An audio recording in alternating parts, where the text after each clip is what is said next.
दोस्तों, बिहार विधानसभा चुनाव को लेकर आज एनडीए ने अपना घोषणा पत्र जारी कर दिया है। इलेक्शन मैनिफेस्टो एनडीए ने संकल्प पत्र के नाम से जारी किया है और इसमें कई बड़े अनाउंसमेंट किए, जैसे केजी से लेकर पीजी तक शिक्षा बिल्कुल मुफ्त होगी, 1 करोड़ नौकरियां देने का वादा किया है। कांग्रेस बोले कि मात्र 26 सेकंड में ये मैनिफेस्टो जारी कर दिया गया, इनके वादे झूठे हैं। तो चलिए एक एक करके सभी अनाउंसमेंट देखते हैं कि बीजेपी के संगठन एनडीए ने अपने इस संकल्प पत्र में क्या क्या बड़े वादे किए हैं बिहार वासियों के लिए। 1 करोड़ सरकारी नौकरी व रोजगार दिए जाएंगे। बिहार के हर जिले में मेगा स्किल सेंटर बनाया जाएगा। बिहार स्पोर्ट्स सिटी व प्रमंडलों के खेलों के लिए सेंटर ऑफ एक्सीलेंस का निर्माण किया जाएगा। एग्री और इंफ्रास्ट्रक्चर में 1 लाख करोड़ रुपए तक का निवेश होगा। हर अनुमंडल में एसी वर्ग के विद्यार्थियों के लिए आवासीय विद्यालय और उच्च शिक्षण संस्थानों में अध्ययनरत सभी अनुसूचित जाति वर्ग के विद्यार्थियों को हर महीने 2-2 हजार रुपए दिए जाएंगे शिक्षा के लिए। ईबीसी वर्ग की जातियों को भी 10 लाख रुपए तक की सहायता मिलेगी। वहीं 100 एमएसएमई पार्क बनाए जाएंगे। 50,000 से ज्यादा कुटीर उद्यम बनाए जाएंगे। Defence corridor semiconductor manufacturing park स्थापित करेंगे। महिला रोजगार योजना से महिलाओं को 2 लाख रुपए तक की सहायता राशि दी जाएगी। गरीब परिवारों के छात्रों को केजी से लेकर पीजी तक मुफ्त गुणवत्तापूर्ण शिक्षा मिलेगी। स्कूलों में मिड डे मील के साथ ही पौष्टिक नाश्ता दिया जाएगा। बिहार राज्य में 50 लाख नए पक्के मकान बनाए जाएंगे। मुफ्त राशन, 125 यूनिट मुफ्त बिजली, सामाजिक सुरक्षा पेंशन भी दी जाएगी। इसके अलावा बिहार राज्य में 1 करोड़ लखपति दीदी बनाई जाएगी। मिशन करोड़पति के माध्यम से महिला उद्यमियों को करोड़पति बनाया जाएगा। किसान सम्मान निधि योजना की धनराशि को 6,000 से बढ़ाकर 9,000 रुपए किया जाएगा। 5,000 करोड़ से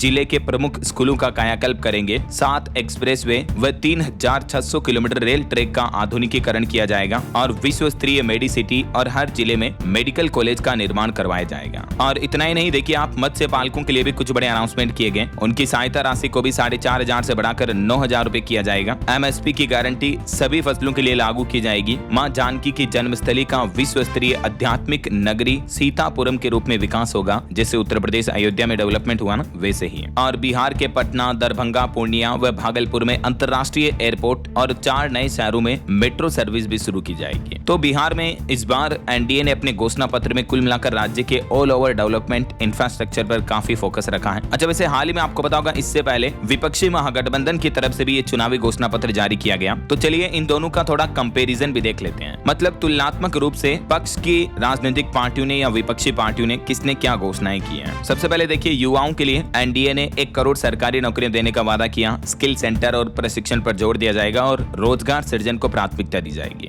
वहीं विपक्ष ने अनाउंसमेंट में कहा कि हर परिवार को 1 सरकारी नौकरी दी जाएगी। इस तरह का कानून लाया जाएगा। 20 लाख सरकारी और प्राइवेट जॉब्स बनाने का भी लक्ष्य रखा है। संविदा कर्मियों को नियमित करना और रोजगार आयोग का गठन भी किया जाएगा। जो संविदा पर काम करने वाले एम्प्लॉइज हैं, कर्मचारी हैं, उनको भी रेगुलर किया जाएगा, मतलब है ना। तो ये विपक्ष की घोषणाएं रही युवाओं को लेकर। अब देखिए प्रदेश की माताओं बहनों महिलाओं के लिए क्या क्या घोषणाएं की हैं। एनडीए का कहना है कि मुख्यमंत्री महिला रोजगार योजना के तहत 2 लाख रुपए तक की सहायता मिलेगी और प्रदेश में बिहार में 1 करोड़ लखपति दीदियां बनाने का मिशन भी आगे बढ़ाया जाएगा। महिलाओं के लिए कौशल और उद्यमिता मिशन भी शुरू किया जाएगा। इधर विपक्षी महागठबंधन का कहना है कि माई बहन मान योजना के तहत महिलाओं को हर महीने 2,500 रुपए की सहायता मिलेगी और 5 सालों तक 30,000 रुपए वार्षिक सहायता देने का भी वादा किया है। राज्य के हर प्रखंड में महिला कॉलेज भी खोला जाएगा। चलिए अब देखिए दोस्तों, किसानों के लिए, अन्नदाताओं के लिए क्या क्या घोषणाएं की हैं। इधर एनडीए का कहना है कि किसान सम्मान निधि योजना को 6,000 से बढ़ाकर 9,000 रुपए सालाना किया जाएगा। मुख्य फसलों के लिए पंचायत स्तर पर न्यूनतम समर्थन मूल्य यानी एमएसपी लागू की जाएगी और कृषि के क्षेत्र में इंफ्रास्ट्रक्चर के लिए भी 1 लाख करोड़ रुपए का निवेश किया जाएगा।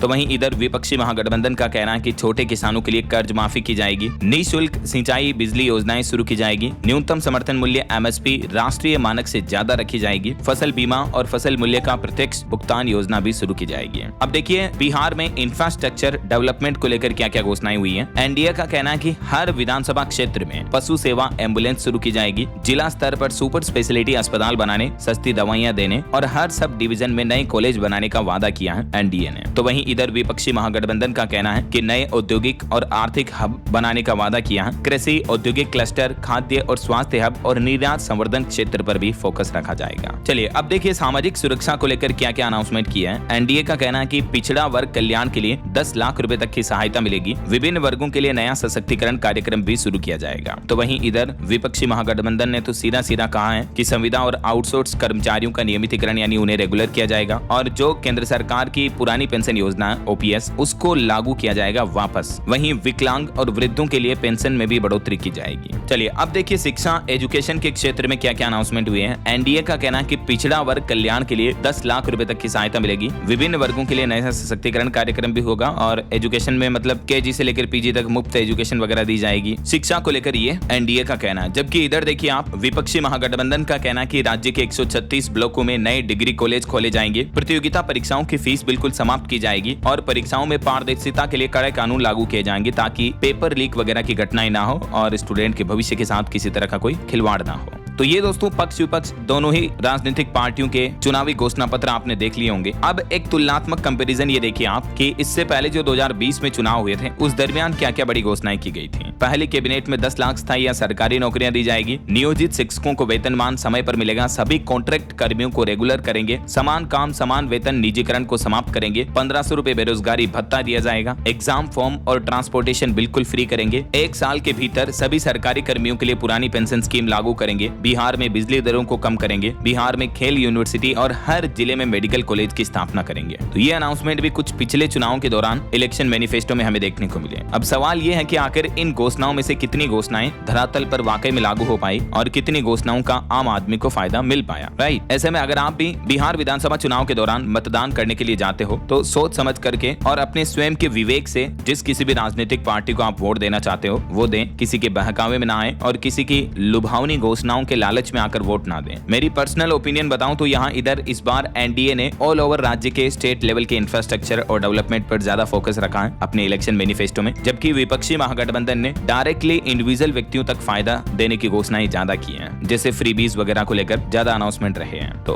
दोनों के अपने अपने बेनिफिट और दोनों के अपने अपने प्रोज कॉन्स भी हैं। तो आपकी क्या राय और विचार है दोस्तों इन चुनावी घोषणा पत्र को लेकर? ये और भी एनडीए के संकल्प पत्र का एग्जैक्ट अनाउंसमेंट चार्ट आप देख सकते हैं स्क्रीन पर इस टेबल में। ये बड़ी घोषणाएं की गई एनडीए की तरफ से विकसित बिहार के लिए, जिसमें महिलाओं, किसानों, युवाओं, बेरोजगारों, स्टूडेंट, छात्र छात्राओं, व्यापारियों, फार्मर्स, किसानों समेत सभी के लिए कई बड़े अनाउंसमेंट देखने को मिले हैं। तो आप क्या कहना चाहोगे? आपकी राय और विचार कमेंट करके बताइएगा जरूर कि बिहार विधानसभा चुनाव के लिए आपको किस राजनीतिक पार्टी का घोषणा पत्र सही लगा और आउट ऑफ 10 स्टार में से बीजेपी, एनडीए के और महागठबंधन के दोनों के घोषणा पत्र को आप कितने स्टार रेटिंग देना चाहोगे? कमेंट करके बताइएगा जरूर। और चलिए बिहार विधानसभा चुनाव से जुड़े कुछ और अपडेट्स देख लेते हैं फटाफट से। अभी एक दिन पहले आपको पता होगा मोकामा हत्याकांड देखा गया, दुलार चंद बाहुबली के समर्थक भीड़ पड़े आज इस मुद्दे को लेकर। अनंत सिंह घर से नहीं निकले, पोस्टमार्टम के लिए शव ले जा रहे समर्थकों पर भी पत्थर और डंडे चले। मोकामा में एक दिन पहले दोपहर आरजेडी नेता दुलार चंद यादव की गोली मारकर हत्या कर दी गई। देखिए चुनाव में किस हद तक गिर जाते हैं पक्ष विपक्ष के नेता। इन घटनाओं को, इन खबरों को देखकर आप अंदाजा लगा सकते हैं। राइट, वहीं इधर बीजेपी प्रत्याशी ने विपक्ष पर अपनी छवि खराब करने का भी आरोप लगाया। ई शैलेंद्र ने इलेक्शन कमीशन को लेटर लिखा। बिहार भागलपुर का यह मामला है। विरोधी प्रत्याशी के जनसंपर्क कार्यक्रम पर निगरानी रखने की भी मांग की है। बिहार के सीवान में चुनावी जनसभा के दौरान मुख्यमंत्री योगी आदित्यनाथ भी बोले कि अपराधी कांग्रेस आरजेडी के शार्गिद हैं। अगर जीते तो नौकरी के नाम पर आपकी जमीन हड़प लेंगे और माफियाओं का तांडव करवाएंगे। और बारिश भरे माहौल के बीच मनोज तिवारी ने भी रोड शो का आयोजन किया। बिहार के खगड़िया में एनडीए प्रत्याशी बबलू मंडल के समर्थन में चुनाव प्रचार किया। क्षेत्रवासियों ने फूल मालाओं से उनका स्वागत भी किया। गोपालगंज में श्याम भाई को 70 किलो लड्डू से तोला गया। मां के चुनाव प्रचार में इनको जन समर्थन मिला। बोले कि बरेली को विकास की ऊंचाइयों पर ले जाना ही हमारा लक्ष्य है। बिहार के सहरसा में 3 नवंबर को प्रधानमंत्री नरेंद्र मोदी भी अपनी चुनावी रैली आयोजित करेंगे। तो ये कुछ बिहार विधानसभा चुनाव को लेकर लेटेस्ट अपडेट्स चल रहे हैं। और